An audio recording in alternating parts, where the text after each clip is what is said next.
Hello. मैं हूँ Mac Idrisi. मैं कहानी सुनाता हूँ। आज मैं तुम्हें कहानी सुना रहा हूँ, एक नई कहानी, सच्ची कहानी। मैं इंस्टाग्राम चला रहा था, तो इंस्टाग्राम चलाते हुए मेरे पास फ्रेंड रिक्वेस्ट आई।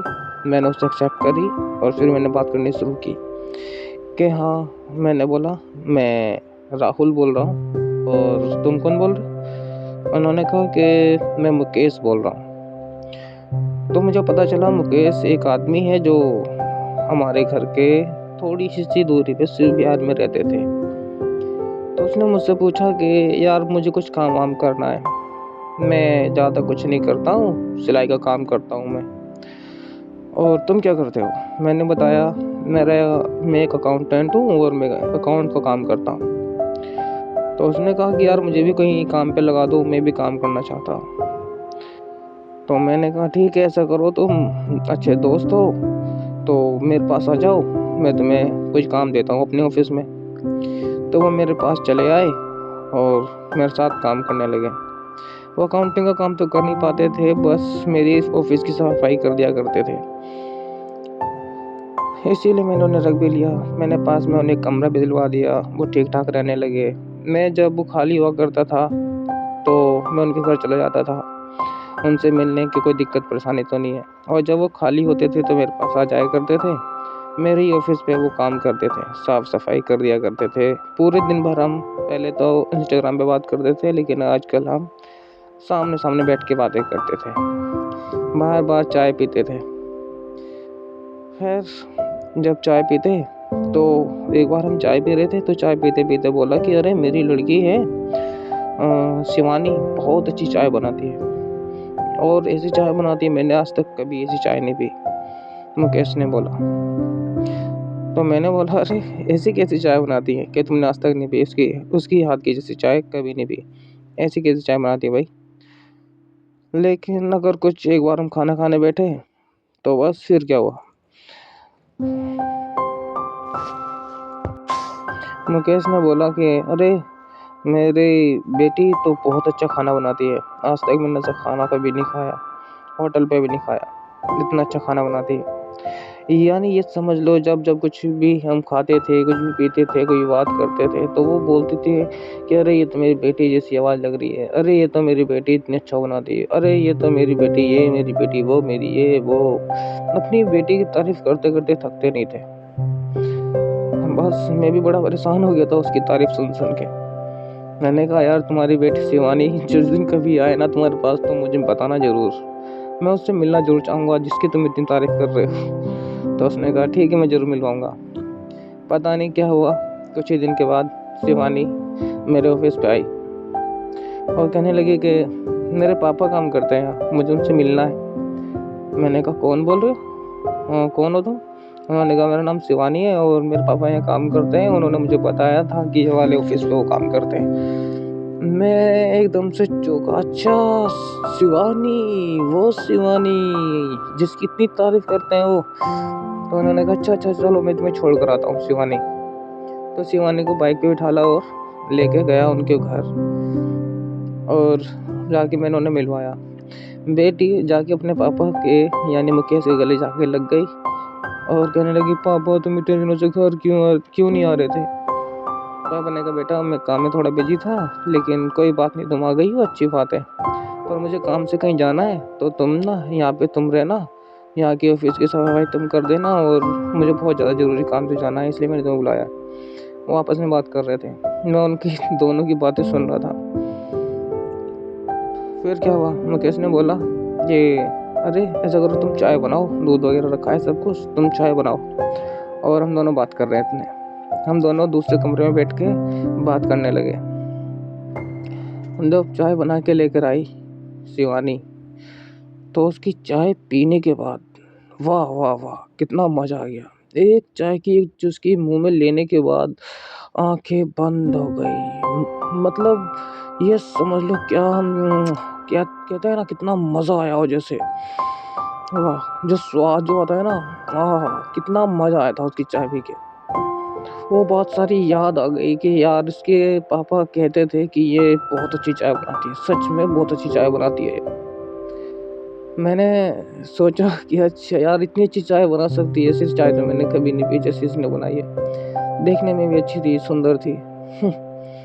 मैं ठहरा लड़का, मैं कोई आदमी तो था नहीं, और इतना बड़ा भी नहीं था और इतना छोटा भी नहीं था। बस ये था, मेरे पापा का ऑफिस था, तो उन्होंने मुझे अकाउंटिंग का काम पकड़ा रखा था, तो मैं कर रहा था। मेरे दिल में भी आया कि यार ये तो अपनी वाइफ बननी चाहिए, पर मैं कभी कह नहीं पाया उससे। खैर, मुकेश जो है शिवानी को यहीं छोड़ के चले गए और मेरी जिम्मेदारी पे छोड़ के चले गए।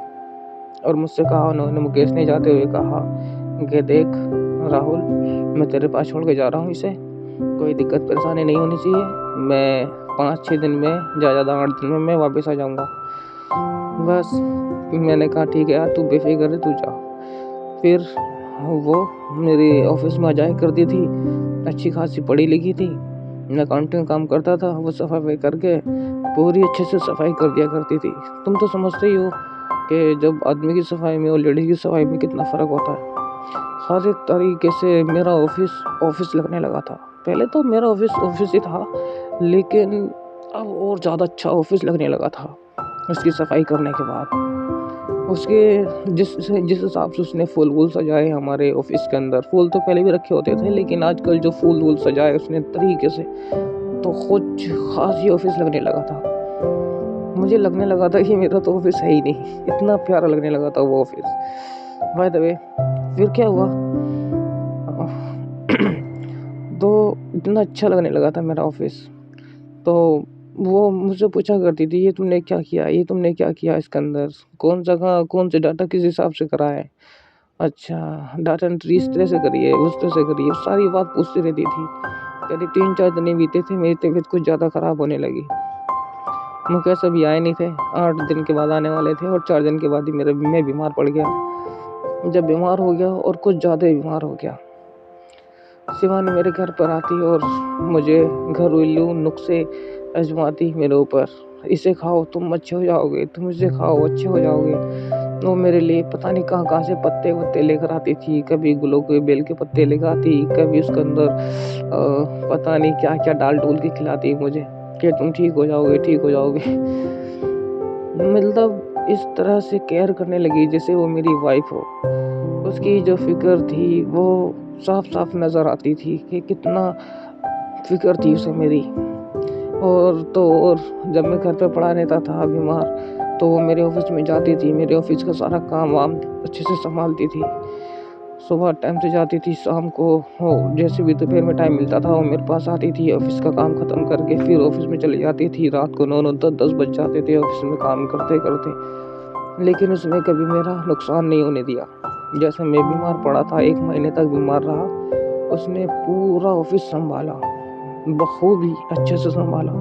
मेरे मन में भी ये बात आने लगी कि यार काश कि मेरी बीवी बनती, लेकिन कहीं ना कहीं ये भी मेरा ख्याल था कि यार मेरे दोस्त की बीवी, मेरे दोस्त की बहन है, मतलब बेटी है, तो मैं ऐसा सोचना गलत होगा। मेरा दोस्त मुझ पर भरोसा करके छोड़ के गया है, और मैं उसी की बेटी को पटा लूँ या उसे पसंद करने लग जाऊँ, ये मेरे लिए गलत बात होगी। ये कहावत है ना, जिस थाली में खाया उसमें छेद करना, ये दोस्त जैसी बात हो जाएगी, यानी दोस्ती में इकट्ठा करने वाली बात हो जाएगी। तो इसीलिए मैं दूर रहता था, कभी कुछ कहा नहीं उससे। बस दिन पे दिन बीतते रहे, वो मेरी फिक्र में लगी रही, और एक दिन वो मेरे पास आई, वो मुझसे कहने लगी मैं अपने घर जा रही हूँ, मम्मी के पास जा रही हूँ। तो मैंने कहा हाँ ठीक है, तुम मम्मी के पास जाओ, मिलकर आओ, और हाँ तुम्हें ऑफिस भी तुम्हें देखना ही है, तो तुम ध्यान रखना है, और जल्दी जाओ, मम्मी से मिलकर जुड़वा आना, और मम्मी से लड़ाई मत करना, तुम पिछली बार जब आई थी तो लड़ाई कर आई थी। तो उसने कहा ठीक है, मैं मम्मी के पास जाऊँगी और आ जाऊँगी। बस फिर क्या हुआ, वो अपने गई और अगले दिन आई, तो उसने मुझे बताया कि वो अपनी मम्मी के पास गई ही नहीं। मैं उस पर गुस्सा हो गया, मैंने कहा तुम मम्मी से पहले भी तुम लड़कर आई थी, इस बार भी तुम मम्मी के पास नहीं गई, मम्मी को कितना बुरा लगेगा। मम्मी के पास तक गई, यानी उनके पड़ोस में गई, और अपनी सहेली के घर रुक गई, रात को रुक गई है। क्या बात थी, तुम अपनी सहेली के पास रुक गई? उसने कहा कि मेरी सहेली ने ना मुझे ज़बरदस्ती रोक लिया था, जिसकी वजह से मैं जा नहीं पाई। और मैं मम्मी के पास चलो आज चली जाऊँगी। मैंने कहा नहीं, ऐसा क्यों? मैं गुस्सा हो गया उस पर। वो आई, मेरे गले लग गई और रोने लगी, कहने लगी मुझे माफ़ कर दो। मैं सच में जाना चाहती थी, मेरी सहेली ने मुझे जाने नहीं दिया। लो बात कर लो फ़ोन पे। उसने फ़ोन मिला दिया। उसकी सहेली ने कहा कि देखो मैंने रोक लिया था इन्हें ज़बरदस्ती, तो मुझे माफ़ कर दो। मैंने ऐसा नहीं सोचा था कि तुम इतने नाराज़ हो जाओगे। इन्होंने तुम्हारे बारे में बताया था। मैंने कहा अरे कोई बात नहीं, ऐसी कोई बात नहीं, चलो तुम छोड़ो। मैंने फ़ोन काट दिया और वो मेरे गले लग के रोने लगी। मुझे उसका रोना, उसका मुझे समझाना ऐसे लगने लगा कि वो मुझे कितना प्यार करती है। फिर मैंने उससे एक तरफ करा। मैंने कहा पहले तो तुम रोना बंद करो। उसने रोना बंद किया। फिर मैंने उससे कहा देखो जो हो गया वो हो गया, लेकिन अपने माँ बाप का साथ कभी ना छोड़ना, ठीक है? तुम जाओ। कहने लगी देखो मैं तुमसे बहुत प्यार करती हूँ। यानी उसने, शिवानी ने मुझसे साफ साफ कहा मैं तुमसे बहुत प्यार करती हूँ और मैं तुम्हें नाराज़ नहीं होना देना चाहती, और तुम मुझसे नाराज़ मत हुआ करो। मुझे बहुत बुरा लगता है जब तुम नाराज़ हो जाते हो। मैं अपने आप को कभी माफ़ नहीं करूँगी अगर तुम मुझसे नाराज़ हो जाओगे तो। मैंने कहा अरे पागल है क्या, ऐसे नहीं करते, हम एक अच्छे दोस्त हैं। मुझे ऐसा लगा कि वो मुझसे इतना प्यार करती है, पर मैंने उसे समझाने की कोशिश की कि हम एक अच्छे दोस्त हैं। अगर तुम्हारे मन में प्यार व्यार की बातें हैं तो तुम मुझे भूल जाओ, समझे? वैसे दिल में तो मेरे भी यही था कि वो मेरी बीवी बनती, मैं उससे प्यार करता, मगर कहीं ना कहीं ये बात भी थी कि मेरे दोस्त की लड़की थी वो, इसीलिए मैं कुछ कह नहीं पाया उसे। मैंने उसे जताया नहीं कि मैं भी उससे प्यार करता हूँ। जब मुझे पता चला वो मुझसे प्यार करती है तो मैंने उसे समझाने की कोशिश करी, लेकिन वो समझी नहीं। वो कहने लगी देखो मैं तुमसे जो दूर जा रही हूँ, और अगर मुझे कुछ हो गया ना, वो जिम्मेदारी तुम्हारी होगी, सिर्फ तुम्हारी, समझे? मैं तुमसे बहुत प्यार करती हूँ। तुम्हें रोकना हो तो रोक लो, नहीं रोकोगे तो मैं चली जाऊँगी और मैं अपने आप को नुकसान पहुँचा लूँगी। अगर कोई नुकसान पहुँचा वो उसके जिम्मेदार तुम होंगे। कह के वो चली गई और मैं उसे दूर जाते हुए देखता रहा। मुझे कुछ दिन के बाद, 1 महीने के बाद मुझे मेरे दोस्त आए मेरे पास। उसने कहा कि मैंने ना शिवानी की शादी कर दी है और गाजियाबाद से शादी कर दी है, वो ठीक ठाक रह रही है, राजी खुशी रह रही है। मैंने कहा ठीक लो, अच्छी बात है यार, शादी कर दी। मैंने उसे भी नहीं बताया कि उसकी लड़की मुझे कितना प्यार करती थी, कितना पसंद करती थी। खैर वो एक यारी दोस्ती की बात थी, हर बात बताई भी नहीं जाती, मैंने बताया नहीं। वो ठीक ठाक रहने लगी, खुशी खुशी रहने लगी। एक टाइम ऐसा भी आया, 5 साल बीत गए थे। 5 साल के बाद मेरे पास फ़ोन आया और मुझे पता चला मुकेश ने मेरे पास फ़ोन किया था। क्या मेरी बेटी के जो आदमी है उसे मेरी बेटी को खूब मारता है और कुछ ज़्यादा ही मारता है, दारू पीता है। पता नहीं क्यों, पहले ऐसा नहीं था, लेकिन आजकल ऐसे ही करता है वो, और क्यों करता है पता नहीं। और मैंने उससे पूछने की कोशिश करी पर वो मुझे नहीं बताता। मुझे लगता है कि कुछ तो बात है। कहने लगे चलो मेरे साथ चलो, तो मैं मुकेश के साथ उसके घर गया, यानी शिवानी के घर गया। वहाँ पे मुझे पता चला, हम वहाँ जाके बैठे, शिवानी आई, हम लोगों को पानी पिलाया। इतने में उसका आदमी भी आया और उसने कहा कि हाँ आओ बैठो पापा, एक कह के बिठा दिया। हम लोगों ने पानी वानी पिया। पीने के बाद उसने कहा कि हम लोग पूछने लगे बताओ क्या बात हो गई, ऐसे क्यों लड़ाई झगड़ा करते हो? पहले तो तुम दारू वारू नहीं पीते थे, आजकल तुम पीने लगे हो। और तुम दारू पी रहे हो कोई बात नहीं, मगर हमारी लड़की को तो मत मारो, मुकेश ने बोला। तो कहने लगा मैं क्या करूँ, मैं मजबूर हूँ, मैं मार रहा हूँ। तो मैंने उससे बोला कि अरे क्यों मजबूर हो, ऐसी क्या मजबूरी है कि तुम मुझे मारने की कोशिश करने लगे?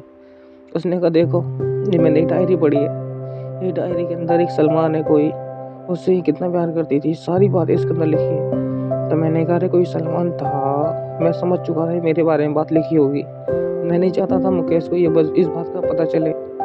तो मैंने इससे कहा अरे कोई सलमान है, मैंने मान लिया, लेकिन वो प्यार करती थी, लेकिन करती तो नहीं है ना। तुम्हारे साथ रह रही है, तुम्हारे 2 बच्चे भी हैं, तुम राजी खुशी अपनी ज़िंदगी जी रहे हो, जिए जाओ।